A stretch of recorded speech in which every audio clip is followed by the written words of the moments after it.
She counted every single day for 7 years, believing he would come back for her. Every morning felt closer to that promise, but when he finally returned, he wasn't alone. He stood there holding someone else's hand, her best friend, and a wedding ring shined on his finger. Stick with me while I share my story, and if it touches you, don't forget to support our channel by hitting that subscribe button, dropping a like, and sharing it with the people you care about. My name is Ilara Vance. I was 19 when Rowan Cade left our small town. Back then, everything felt simple. We had dreams, plans, and promises that felt unbreakable. Rowan told me he was leaving for a better future for both of us. He said he needed time to build something stable so we could start a life together. I remember the night he left. We stood under the old streetlight near my house. He held my hands tightly and looked me in the eyes like I was the only person in the world. He promised me he would come back, not just to visit, but to stay, to marry me. I believed every word. At first, things felt normal, even after he left. We wrote letters, long ones, filled with hope and love. He would tell me about his struggles and small successes. I would tell him about my days, how quiet everything felt without him. I held on to those letters like they were pieces of him. That's when Morelle Knox became my support. She had been my best friend for years. She was always there, listening to me talk about Rowan, comforting me when I missed him too much. She would sit with me for hours, reminding me that he would come back just like he promised. Slowly, though, things began to change. Rowan's letters became shorter.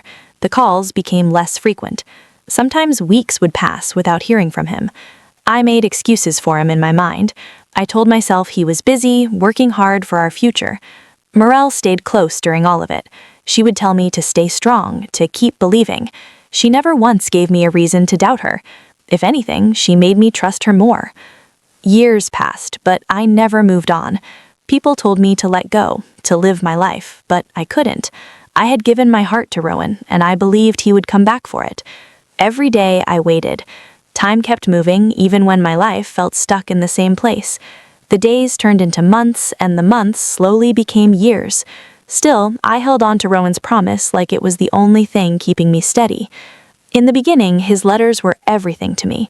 I would read them again and again, memorizing his words. He wrote about long workdays, new challenges, and how much he missed me.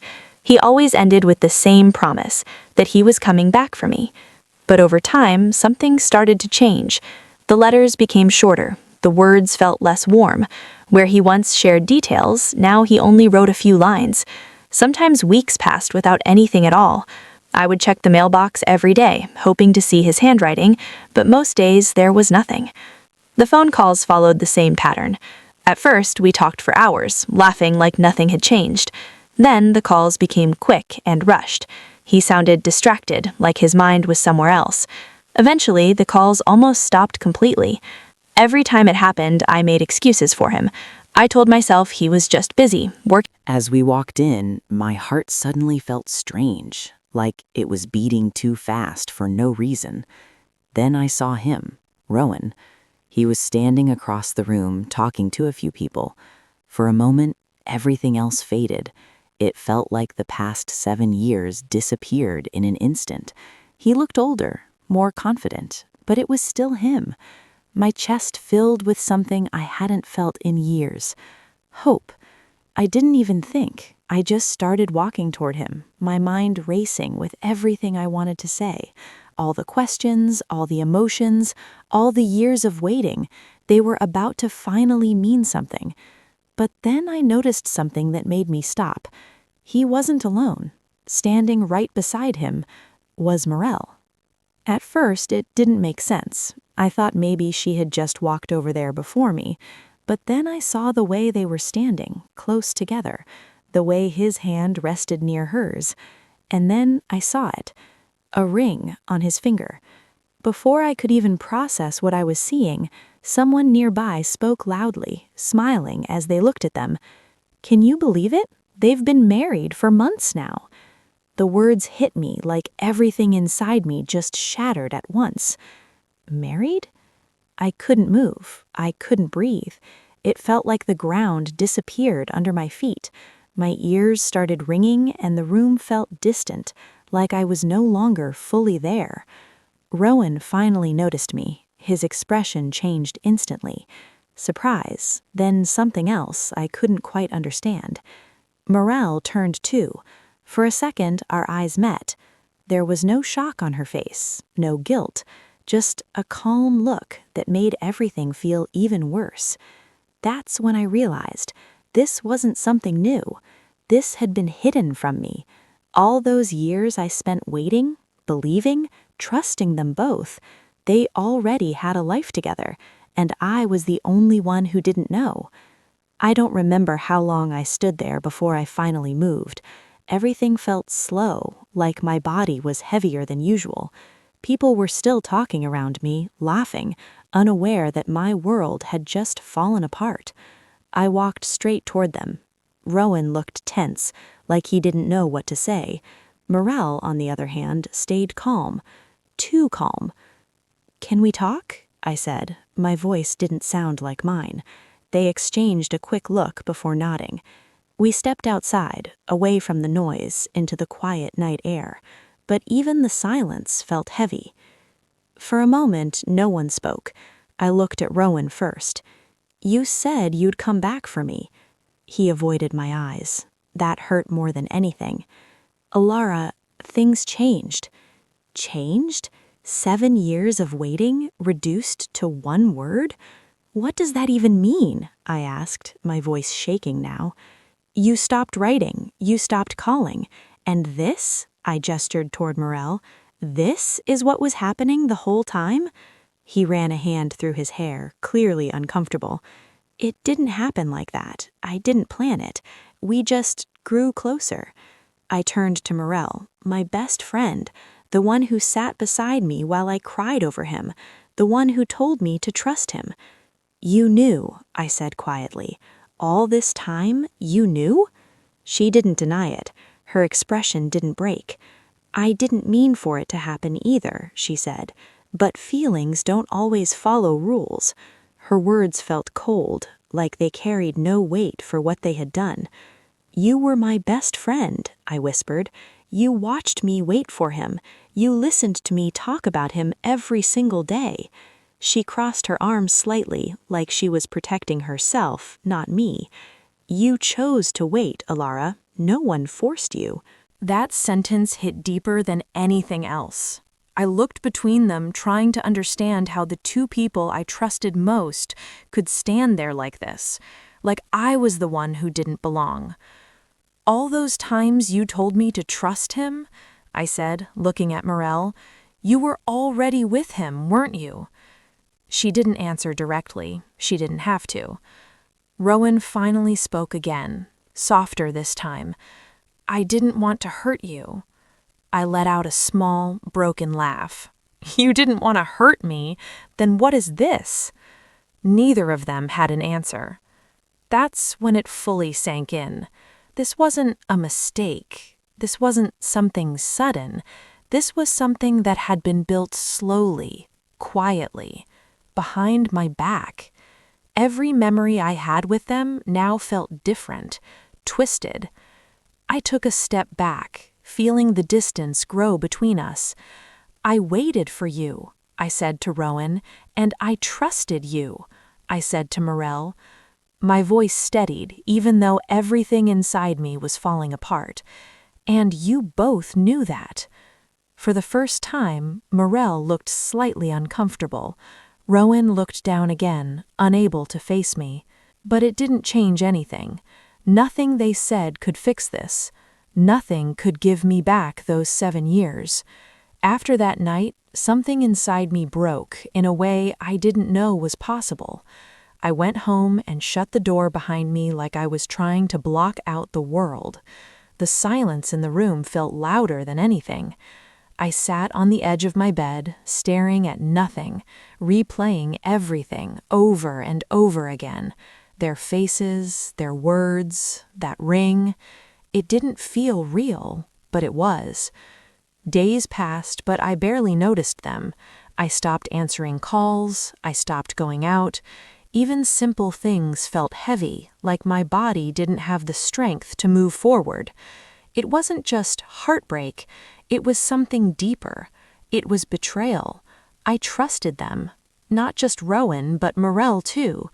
She was the one who stayed beside me while I waited, the one who comforted me, who told me everything would be okay. And all that time, she knew the truth. That thought hurt the most. I started thinking back to every moment we shared, every conversation, every time she looked at me while I talked about Rowan. I wondered what she was really thinking during those moments. Was she feeling guilty, or was she just pretending the whole time? Little things I once ignored now felt clear.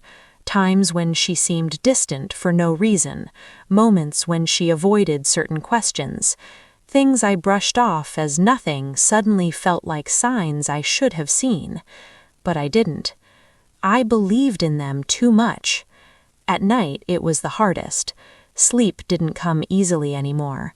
My mind kept going back to the same question. Why? Why would they do this to me? What did I do to deserve it? Slowly, those questions turned into something else. I stopped asking why, and I started seeing things clearly. I realized that I had given everything to people who didn't value it. I had spent years holding on to a promise that only mattered to me.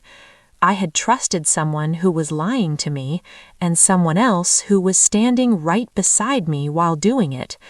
That truth hurt, but it also woke something up inside me. I couldn't stay like this forever. One morning, I looked at myself in the mirror and barely recognized who I had become. Tired, broken, stuck in the past.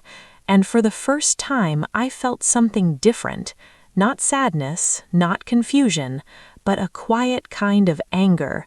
Not loud, not explosive, but steady.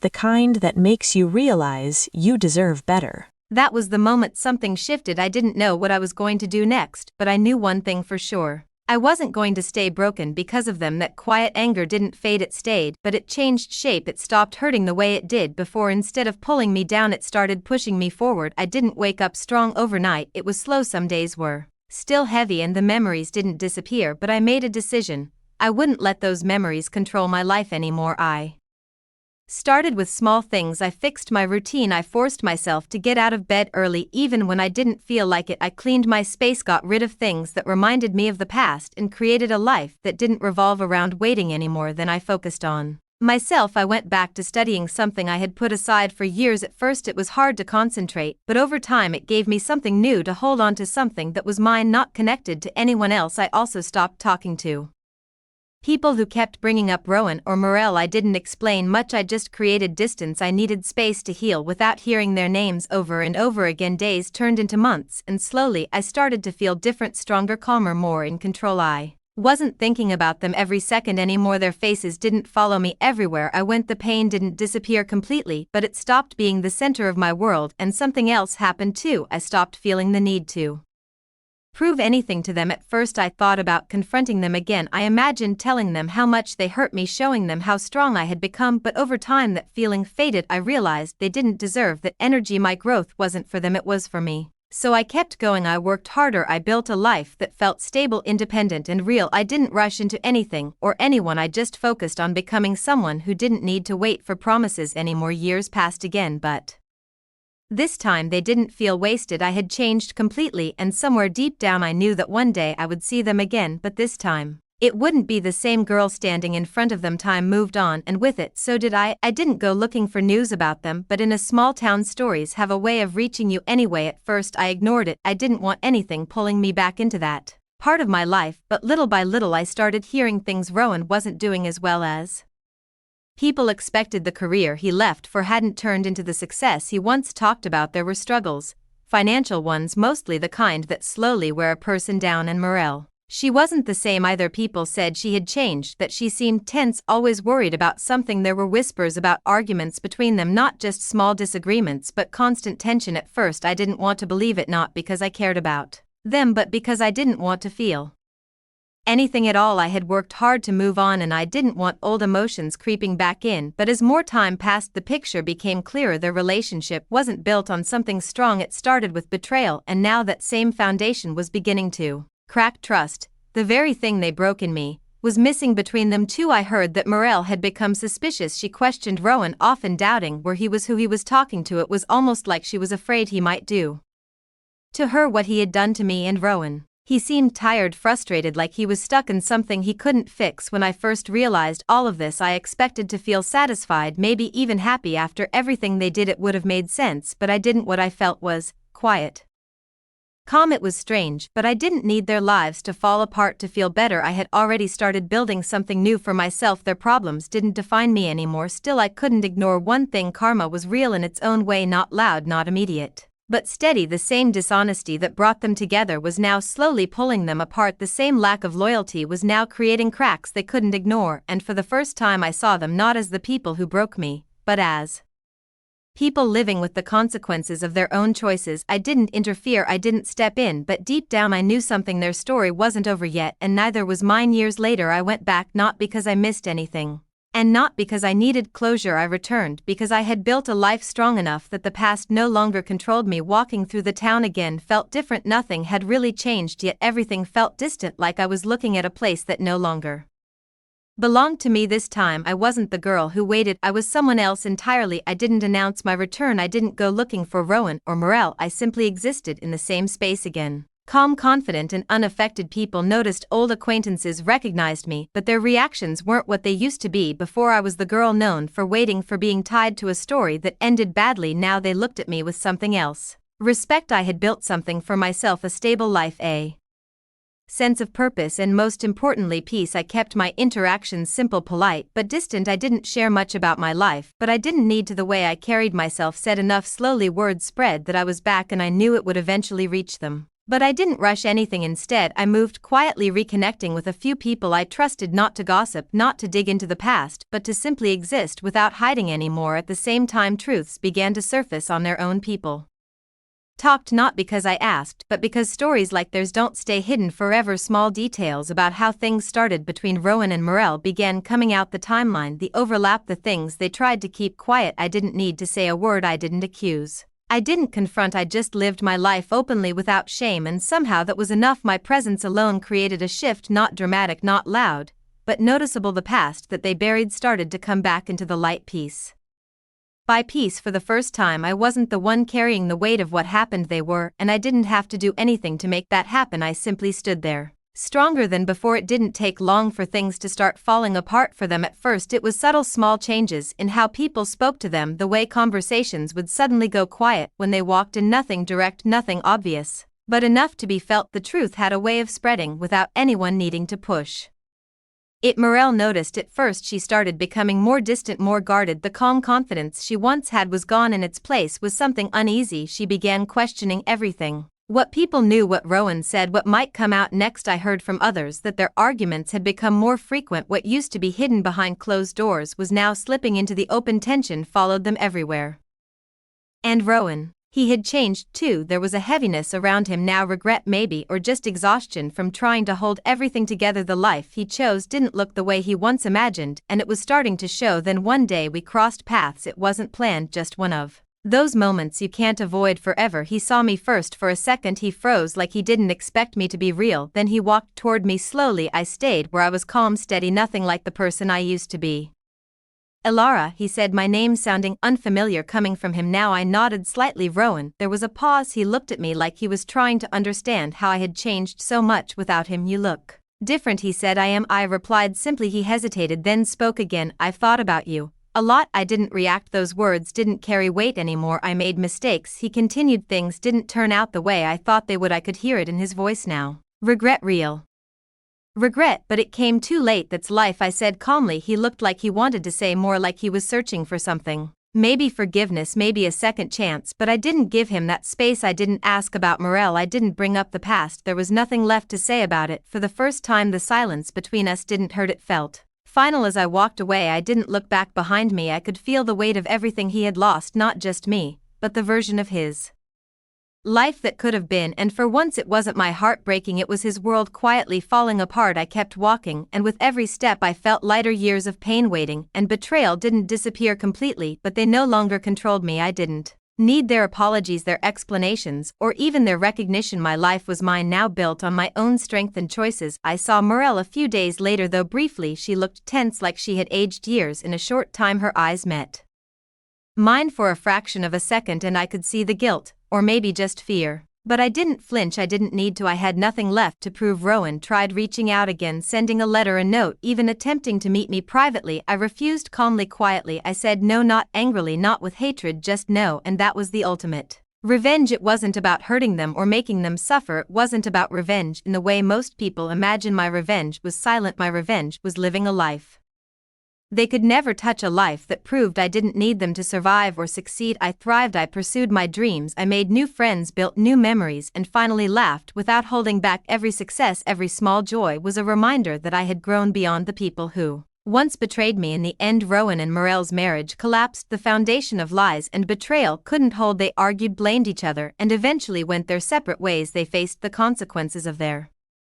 choices, slowly, quietly, painfully. Meanwhile, I lived free, no bitterness, no anger, just peace. I realized something powerful. The best revenge isn't making them pay. The best revenge is becoming untouchable, unshakable, and completely yourself. It's rising above the hurt and showing the world that nothing and no one can take away your strength. And that's exactly what I did. I waited 7 years. Yes, but I survived. I grew. I became stronger than I ever thought I could be. And when the past finally tried to reach me, I wasn't the same girl who had waited. I was someone they could never control, someone they could never break. My heart had healed, my life had moved on, and for the first time in years I felt truly free.